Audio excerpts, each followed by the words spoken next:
Bien le bonjour, je suis Demonarch et bienvenue dans cette nouvelle vidéo sur First Sky. Ça faisait extrêmement longtemps qu'on n'avait pas fait de vidéo sur le serveur, tout simplement parce qu'il n'y avait pas d'event en cours. Mais si vous jouez au serveur, vous êtes normalement censé être au courant qu'il y a un nouvel event qui est arrivé il y a pas longtemps. Je dis pas longtemps, il est arrivé il y a 12 jours. Et oui, c'est seulement maintenant que je sors une vidéo dessus. Tout simplement parce qu'avant j'avais pas la possibilité de me connecter, et surtout que j'ai dû réfléchir à quel style de vidéo j'allais faire. Sachez que sur cet event, il y aura une seule vidéo qui sera probablement très courte. Je vais vous expliquer pourquoi juste après. L'event d'Halloween. Cet event, il faut savoir qu'il a commencé le soir du 31 octobre, donc le jour d'Halloween. C'est pour ça que je sors cette vidéo un peu tard, c'est que l'event est arrivé un peu tard. Et cet event, c'est un event d'un type qu'on n'a pas vu depuis déjà très longtemps. C'est un event de type collection. Car oui, sur First Sky, il y a deux types d'events. Les events collection, comme cet event d'Halloween, où en gros, il y a énormément d'items à récupérer et un potentiel d'argent absolument dérisoire, avec généralement des items pouvant dépasser les trillions de valeurs. Le deuxième type d'event, ça va être les events de type monnaie. Tout simplement parce qu'ils vont pouvoir rapporter énormément sans trop de travail. On va dire que cet été, il y en a qui ont vraiment subi. Pour vous prouver la vraie différence entre un event collection et un event monnaie, l'event de cet été qui était un event monnaie m'a permis de passer mon Skyfirst et de générer plus de 300 milliards de dollars, alors que cet event là est tellement dur que moi je ne vais pas du tout le farm. Et c'est maintenant que finalement je vais vous présenter cet event.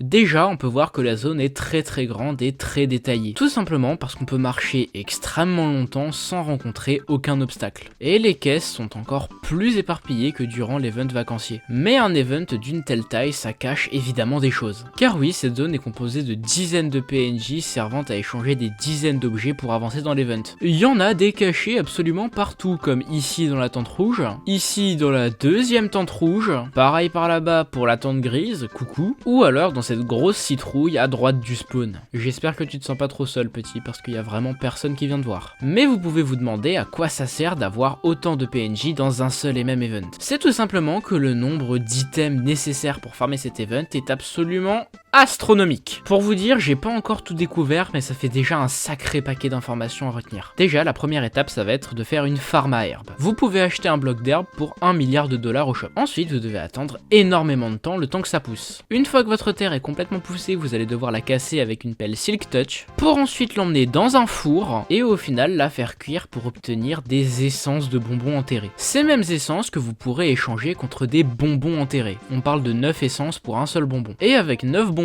enterrés, on va pouvoir se faire un bonbon neutre. Avec 9 bonbons neutres et un bonbon noyé, je sais pas vraiment comment on l'a, on peut obtenir un gros bonbon neutre. Et en combinant ce gros bonbon neutre avec un autre item, on va pouvoir obtenir un gros bonbon rouge. Et tous ces bonbons rouges vont pouvoir nous permettre d'avoir le set de Dracula. Pour vous dire, une seule pièce de stuff vaut plus de 2 trillions de dollars. Ce qui nous fait un full stuff à 8 trillions. Je dois vous avouer que c'est vraiment pas rien. Et ça, c'est seulement pour l'armure de Dracula. Oh, et j'ai oublié de vous dire qu'un seul Big Bonbon Rouge vaut à peu près 50 milliards de dollars. Et qu'il en faut 20 pour une seule pièce de stuff. Et c'est de là que je tire mon terme d'event collection. Un event qui coûte tellement absurdement cher qu'il va servir qu'aux collectionneurs. C'est pour ça que si vous êtes nouveau joueur ou que vous avez pas d'argent, je vous conseille vraiment pas cet event pour vous en faire. Car c'est littéralement impossible. Il vaut mieux attendre un bon vieil event vacancier pour vous faire 300 milliards de dollars en 2 mois. Et encore, moi j'étais pas du tout au petit. Et j'étais très loin de farmer à mon potentiel maximal. Dans cette zone, on peut aussi remarquer un énorme château. Pour y accéder, on a juste à passer sous le pont. Une fois qu'on est passé sous le pont, on tourne à droite, on continue en dessous de ce mini pont pour tout simplement arriver vers un grand escalier qui va nous mener à l'intérieur du château. Faites très attention parce qu'il va y avoir un immense jump qui va vous attendre à l'intérieur de celui-ci. Et quand je dis immense, c'est que là, on est qu'à la première salle. Mais vu que je suis nul en jump, j'ai pas du tout réussi à la passer. Pour accéder à cet event, c'est très simple, vous avez juste à faire /warp trick or treat. Vous apparaîtrez juste ici sur ce bloc d'or et quand vous avancerez, vous arrivez au niveau de l'event. Cette vidéo, elle était un peu plus courte que celle de d'habitude. Sur ce, si cette vidéo vous a plu, n'hésitez pas à la liker, vous abonner à la chaîne, activer la cloche, me laisser des commentaires, rejoindre mon Discord, le lien est dans la description, vous abonner à mon Instagram, mon TikTok, mais surtout à mon Twitch. Et on se retrouve la semaine prochaine pour une nouvelle vidéo. Salut!